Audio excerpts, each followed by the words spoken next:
From the front porch of their cinderblock home, Garry and Amanda James gaze over Dubai's soaring skyscrapers and massive mallsIt, a skyline that in their young days had seemed impossibly far off. Outside Amanda's childhood home in the same spot 3 decades ago were just miles of empty desert. Throughout Dubai's meteoric rise from tiny purling town to booming financial hub, Jebel Ali Village, a collection of cottages built in the late 1970s for European port workers, largely stayed the same. It's a relic of another time. Expat residents still amble along quiet, windswept roads and play Christmas bingo at the clubhouse, but now, the bulldozers are coming. Nakheel, the state-owned developer of Dubai's signature palm-shaped islands, unveiled plans to demolish the neighborhood to make way for a gated community of luxury 2-story villas. Residents found 12-month eviction notices stuck to their doors.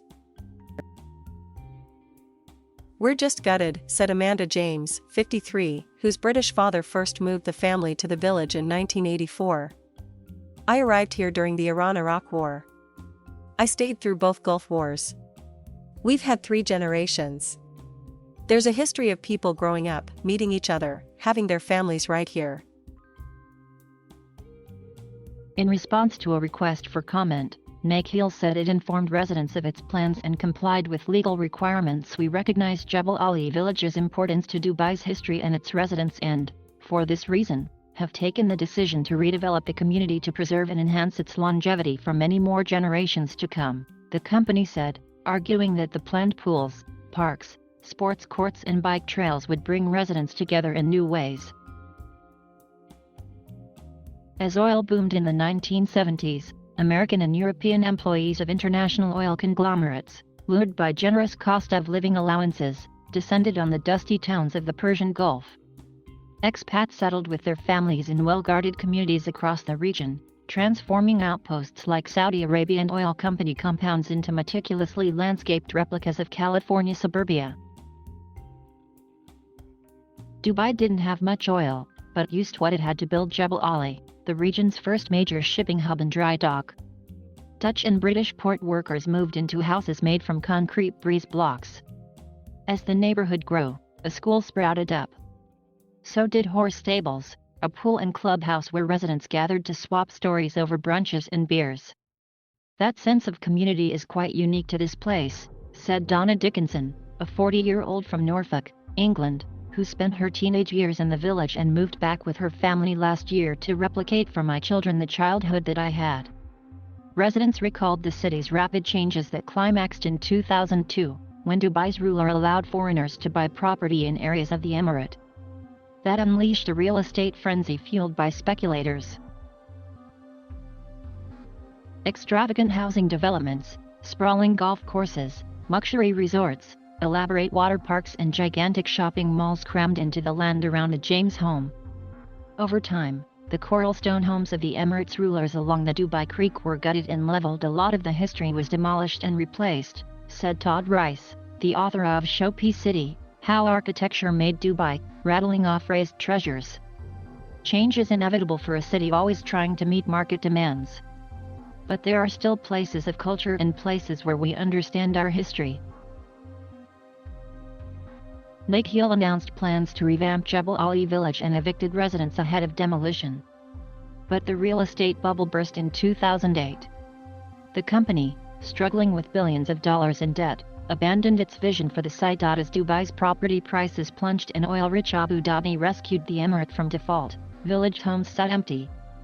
Years later, as the economy perked up, Nakheel allowed residents old and new to trickle back, ready to spend to restore the scruffy community to its former glory. "When you're an expat, having a sort of history to a place is quite a difficult thing," Dickinson said as her 7-year-old son bounced on a trampoline. Behind him loomed Dubai's mammoth aluminum smelter near the port. In a transient city where foreigners on short-term visas with no route to citizenship far outnumber locals, the village was always home, really, in my heart, she said. Yet hints emerged that one of the last bastions of 1970s Dubai may soon be no more. In 2017, Nakheel transformed the rustic clubhouse into a sleek pub with suede chairs and added a dine-in movie theater bearing the name of Food Network star Guy Fieri, in stark contrast to the dilapidated village homes. Even as kids on bikes returned to the winding roads, Some houses remained abandoned, drawing raucous teenagers searching for secret party venues to residents' chagrin. The village crackled with rumors about Nikhil's plans to tear it all down. But it wasn't until last week that residents' worst fears were confirmed. Flyers declaring the past has a new future blanketed their cars and gates, advertising modern villas of glass and steel. The remaining Jebel Ali residents won't be offered property in future villas, which many can't afford, and all will have to try to find homes elsewhere. Some said they'd consider leaving Dubai altogether. Monique Bitendag, a 37-year-old South African who spent a fortune on renovations just months ago, is seething. They knew this was coming, and they still sold us the dream, she said. It's just going to look like the rest of the swanky villas. You're losing that little bit of old Dubai. Corey Rhodes, a 43-year-old from Oregon whose cozy cottage also functions as his business and daughter's homeschool, is heartbroken.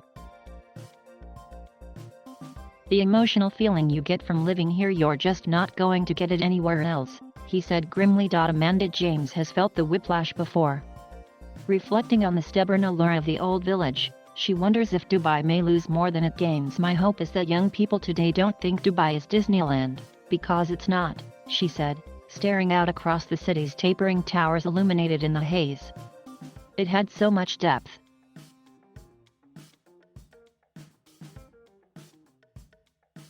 Thank you for watching. Please subscribe.